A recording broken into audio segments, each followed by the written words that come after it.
Film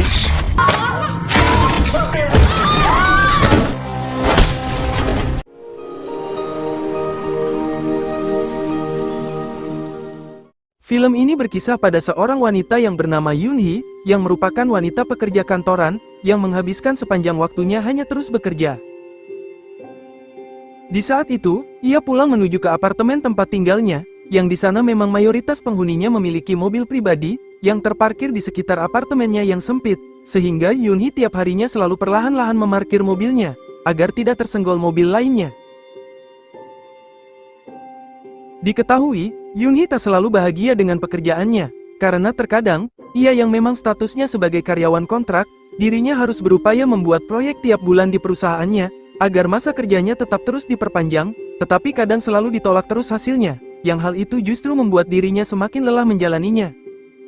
Tetapi direktur perusahaan tersebut yang bernama Jung Bin, selalu menyemangatinya untuk terus semangat bekerja, dan ia juga akan mencoba membantu Yoon-hee, agar ia bisa menjadi karyawan tetap di perusahaan ini. 한번 힘써볼게. 보고장 일 잘하잖아. 네, 좋아요. 네. 형님. Karena saat ini Yoon-hee sedang lelah, ia pun menyewa jasa supir untuk mengemudikan mobilnya menuju ke apartemennya. Sesampainya di sana, mobilnya justru tak bisa masuk ke dalam parkiran, dikarenakan terdapat mobil seseorang yang menghalangi jalannya. Karena supir itu cuma dibayar untuk mengendarai mobilnya saja, maka supir itu pun pergi meninggalkannya begitu saja. Yoon-hee yang melihat nomor telepon pemilik mobil tersebut, ia pun langsung menelponnya. Pemilik mobil itu pun muncul, tetapi bukannya merasa bersalah, pemilik mobil itu justru marah-marah padanya, dan menyuruh Yoon-hee untuk mencari tempat parkir yang lain. Yoon-hee pun menjelaskan, jika tempat tersebut memang tempat parkir mobilnya selama ini. Justru wanita itu malah keras kepala tak mau mengalah, dan menyalahkan Yoon-hee, karena telat menempati parkiran tersebut. Tetapi pada akhirnya, wanita itu pun langsung memindahkan mobilnya, dan Yoon-hee pun akhirnya bisa memarkir mobilnya di sana. Yoon-hee sendiri tampak aneh melihat wanita tersebut, yang tampaknya wanita itu sedang teler. Yoon-hee kembali melakukan aktivitas pekerjaannya seperti biasa di esok hari, lalu rekan kantornya yang bernama Yong-sun, kemudian berencana ingin pindah tempat tinggal di apartemen bersama Yoon-hee. Yoon-hee justru menyarankan jangan pindah ke sana, dikarenakan apartemennya sangat sulit mencari parkiran mobil, bahkan dirinya pun berencana akan pindah dari sana, hanya demi mencari parkiran yang lebih nyaman saja. 주차 때문에 이사를 가요. 무조건 주차가 편한데 지금. Saat Yoon-hee berada di parkiran, ia melihat wanita tersebut tampak sedang bertengkar dengan seseorang di teleponnya, tetapi ia tak menghiraukannya, dan memilih untuk langsung masuk ke rumahnya. Di saat Yoon-hee akan beristirahat di kamarnya, ia mendapat pesan dari Jung Bin direkturnya, berencana untuk mengajak ngopi bersama sekarang. Karena Yoon-hee yang sedang mager, ia pun tak menjawab pesannya, dan memilih untuk langsung tidur. Lalu dari luar, tanpa ia sadari, terdapat pria misterius yang sedang memantau dari luar kamarnya. Di esok harinya, mereka berdua saling bertemu, dan Jung Bin bertanya pada Yoon-hee, mengapa ia tak membalas pesannya. Yoon-hee beralasan, jika dirinya semalam telah tertidur. Lalu Jung Bin pun meminta tolong padanya, untuk menumpang pulang ke mobilnya, dikarenakan saat ini mobilnya sedang diservis selama beberapa hari, dan Yoon-hee pun membolehkannya. Singkat cerita, mereka berdua pun pulang bersama, tetapi Jung Bin meminta Yoon-hee untuk mampir sebentar ke suatu tempat, untuk membeli sesuatu. Singkat cerita, setelah membeli barang yang dimaksud, di sini Jung Bin bermaksud untuk memberikan kado ulang tahun untuknya, sekaligus mengungkapkan perasaan cintanya pada Yoon-hee. Namun respon Yoon-hee tampak tak senang, yang sama sekali tak membuatnya bahagia. Jung Bin pun sedikit kecewa dengan responnya itu, bahkan ia juga membahas tentang hubungan Yoon-hee, yang ternyata telah bercerai dengan mantan suaminya itu, dan berharap dirinya bisa menjadi sosok pria yang baik untuknya. Yoon-hee pun sedikit kesal, dengan Jung Bin yang lancang membahas masa lalunya itu. 뭐 하시는 거예요? 애도 아니고. 말씀하시는 거예요? 아무 거 아니다. 알지? 잠깐만. Di tempat lain, pria tadi yang mengintai rumah Yoon-hee, dia pun mengambil senjata, dan langsung menghampiri kamar milik wanita tadi yang ribut dengan Yoon-hee, yang bernama Dong-yoon.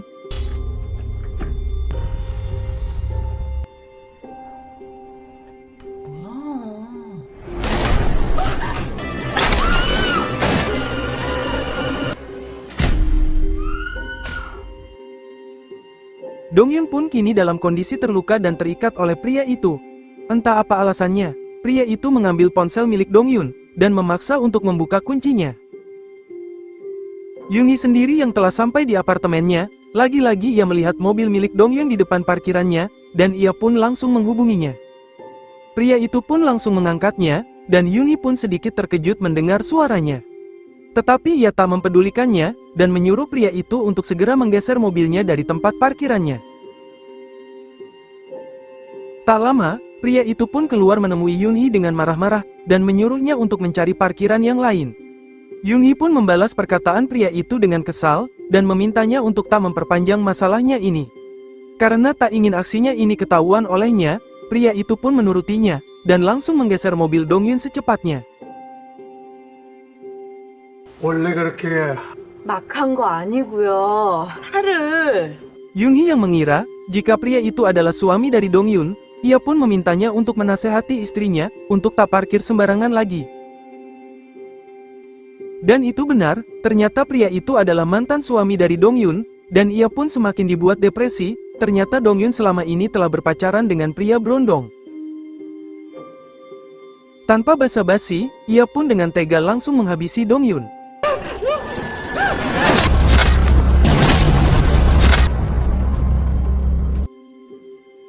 Esok harinya, Yunhee kembali beraktivitas seperti biasanya, yang dimana dirinya masih kesal, harus bertemu dengan Junbin tiap waktu. Tetapi Junbin tak habis-habisnya mencoba terus mencari perhatian padanya, bahkan mencoba untuk mengajaknya ngopi bersama lagi. Tetapi Yunhee tetap menolaknya. Pada saat perjalanan pulang, saat ini kebetulan apartemennya sedang sepi mobil, sehingga ia bisa leluasa memarkirkan mobilnya dengan tenang.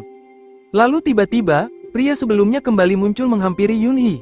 Di sini pria itu mengatakan pada Yunhee untuk segera meminta maaf padanya, karena telah berkata tak sopan padanya sebelumnya. Namun Yunhee menolaknya, karena ia merasa tak bersalah, dan kembali mengingatkan pria itu untuk parkir mobilnya dengan benar.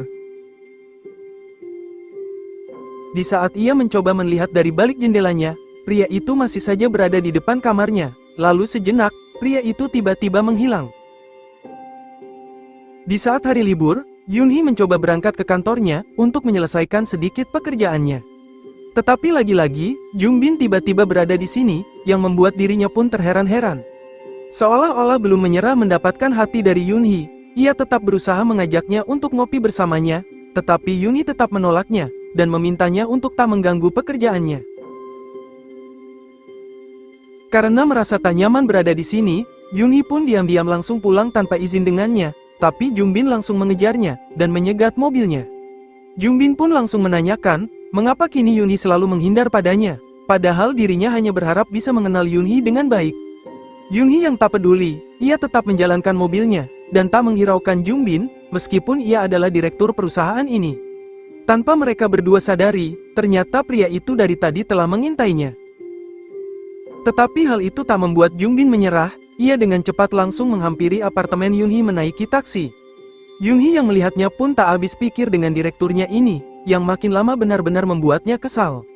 Yunhee pun meneleponnya, dan memintanya untuk tak mengganggu ketenangannya ini. Tetapi Junbin tetap merayunya, bahwa ia berjanji akan membuatnya menjadi karyawan tetap di kantornya, jika Yunhee tak menyampaikan dirinya lagi.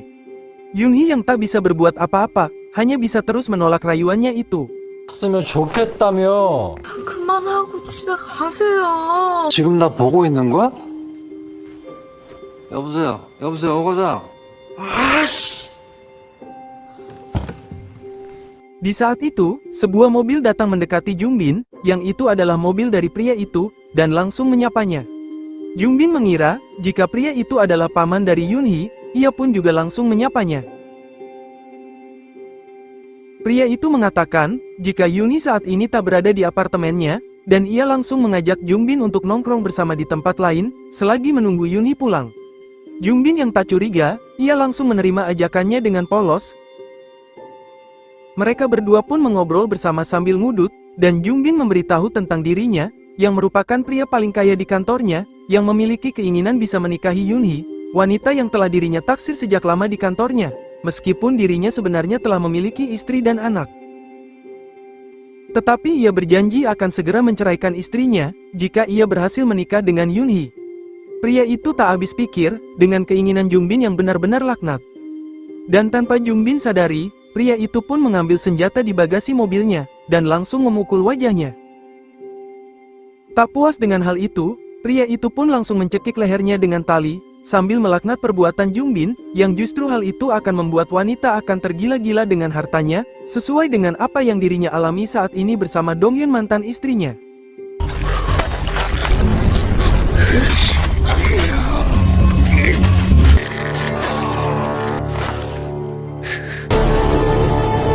Scene beralih kepada Yoonhee, yang dirinya telah ketiduran di dalam mobilnya, dan dirinya cukup lega, karena Jungbin telah menghilang dari apartemennya, yang padahal sebenarnya, Jungbin telah matoy. Di kantornya, para karyawannya termasuk Yoonhee tampak bingung, dengan Jungbin yang tiba-tiba menghilang tanpa kabar. Yongsun sendiri pun agak sedikit curiga, jika akhir-akhir ini Yoonhee selalu bersama dengan Jungbin, bahkan dia sempat melihat Jungbin numpang ke mobil Yoonhee sebelumnya. Yoonhee pun menjelaskan, jika ia hanya sekedar memberikan tumpangan padanya, dan tak sampai melakukan apapun bersamanya. Tetapi bagaimanapun juga, Yoonhee tetap dimintai keterangan tentang keterlibatannya dengan Jungbin, yang memang cuma Yoonhee lah, satu-satunya seseorang yang akhir-akhir ini dekat dengan Jungbin.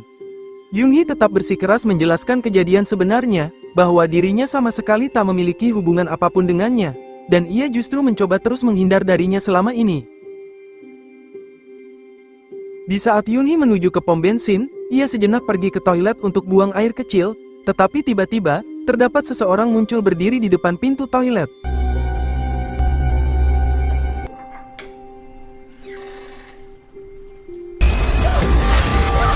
Ternyata itu hanyalah mimpinya saja, yang memang dirinya saat ini pikirannya sedang kacau, dengan kejadian yang ia alami, dan tanpa Yoonhee sadari, pria itu ternyata telah berada di mobilnya, dan mencoba mencari sesuatu di dalamnya, yang dirinya bahkan telah mengetahui alamat kampung halaman Yoonhee di sebuah berkas miliknya. Esok harinya, di saat ia akan keluar dengan mobilnya, lagi-lagi pria itu menutup jalan keluar mobil Yoonhee, dengan mobil milik Dongyun. Karena kesabaran Yoonhee setebal tisu 2 karung, ia pun langsung menghampiri rumah Dongyun. Kemudian pria itu pun muncul membukakan pintunya. Yoonhee yang tak merasa curiga dengan keberadaan Dongyun, ia pun meminta pria itu segera memindahkan mobilnya. Seolah-olah tak terjadi sesuatu, pria itu pun melaksanakan perintahnya, dan langsung memindahkan mobilnya itu segera. Di sini Yoonhee berencana akan pulang kampung ke rumah ibunya, yang tinggal bersama adiknya bernama Sunwo, untuk mengisi waktu cuti kerjanya sejenak, dengan harapan ia bisa menenangkan pikirannya, dengan masalah saat ini yang ia alami. Tetapi tak semudah itu, tanpa ia sadari, pria itu diam-diam membuntutinya dari belakang, yang memang sudah ia rencanakan dari awal, untuk melakukan hal buruk pada keluarganya. Bensin mobil Yoonhee akan segera habis, ia pun langsung mampir ke pom bensin, dan sejenak pergi ke toilet. Sesampainya dari toilet, ia pun dibuat terkejut, ketika melihat pria itu ternyata telah berada di hadapannya. Tak mau berurusan dengannya, Yoonhee pun segera menuju ke mobilnya, dan langsung cabut dari sini, tetapi pria itu pun juga langsung mengikutinya kembali. Menyadari hal itu, Yoonhee pun langsung mempercepat laju mobilnya, dan mereka pun saling kejar-kejaran.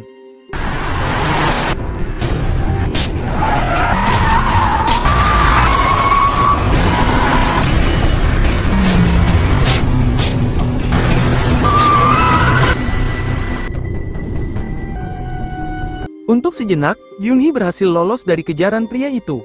Ia sungguh tak paham, apa sebenarnya kesalahan dirinya, yang membuat pria itu terus meneror dirinya. Singkat cerita, Yoonhee telah sampai di rumah ibunya. Tetapi ia kembali dibuat terkejut, ketika melihat ibunya telah terikat di kursinya, dan ia pun segera membebaskannya.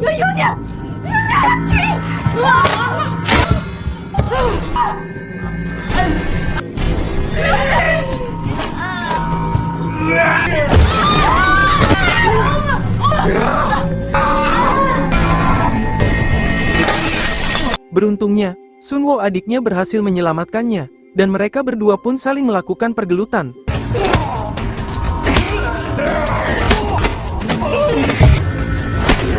Melihat ibunya pingsan, Sunwo segera menghubungi 911, tetapi tanpa diduga, pria itu tiba-tiba menghilang dari hadapannya.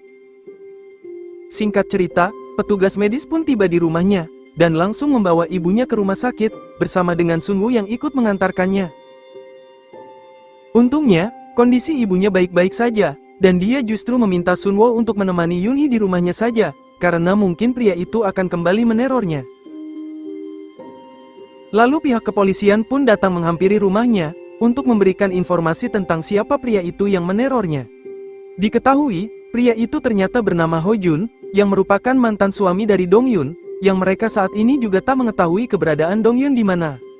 Polisi sendiri juga telah menemukan mobil milik Ho Jun, yang tak jauh dari lokasi rumahnya berada, sekaligus menemukan bercak darah di alat perkakas di mobilnya, yang setelah diteliti, darah itu ternyata milik dari Jung Bin. Jadi kemungkinan besar, Ho Jun juga telah membunuh istrinya, dan saat ini, mereka akan segera melakukan investigasi lebih lanjut dengan kasus tersebut. Ibunya sendiri yang kini telah pulang dari rumah sakit, ia meminta Yunhee untuk tinggal bersamanya, dan Sunwo akan terus menemaninya kemanapun, karena ia tak ingin terjadi hal buruk kembali menimpanya. Jadi ketika Yunhee akan pulang dari kantornya, Sunwo pun langsung menjemputnya, untuk menemaninya sepanjang dalam perjalanannya. Tetapi lagi-lagi, Ho Jun masih saja kembali muncul, untuk meneror mereka berdua.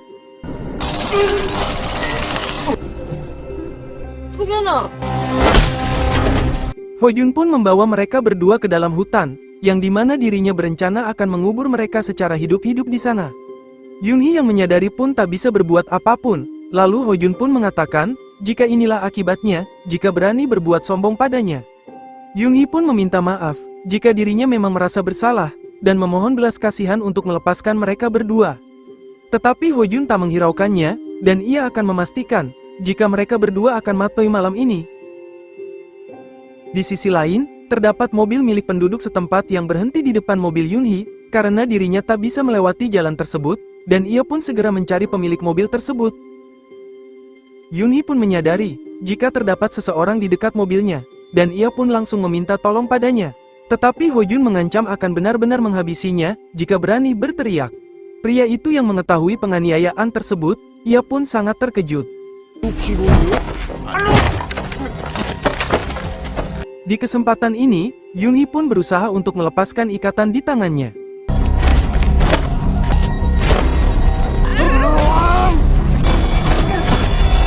Lalu Yunhee meminta pria itu untuk segera menelpon polisi secepatnya, dan pria itu pun langsung menghubunginya. Yunhee dengan terpincang-pincang, ia pun mendekati Sunwo yang masih pingsan.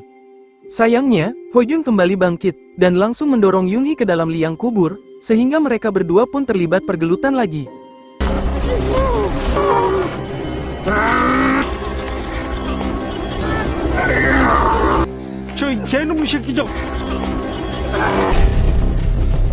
Lalu pria itu pun langsung memukul Ho Jun dari belakang, sehingga dengan penuh amarah, ia pun langsung kembali menyerang pria itu. Yunhee pun kembali bangkit, dan berusaha keluar dari liang kubur tersebut, sambil membawa kunci Inggris di tangannya.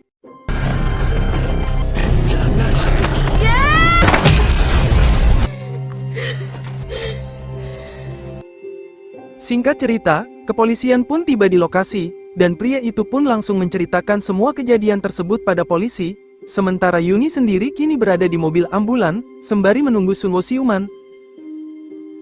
Akhirnya mereka berdua pun selamat dari kekejaman Ho Jun yang psikopat, sehingga Yunhee sendiri bisa tenang menjalani aktivitasnya kembali, dan juga bisa memarkir mobilnya dengan aman, dan berakhirlah film ini.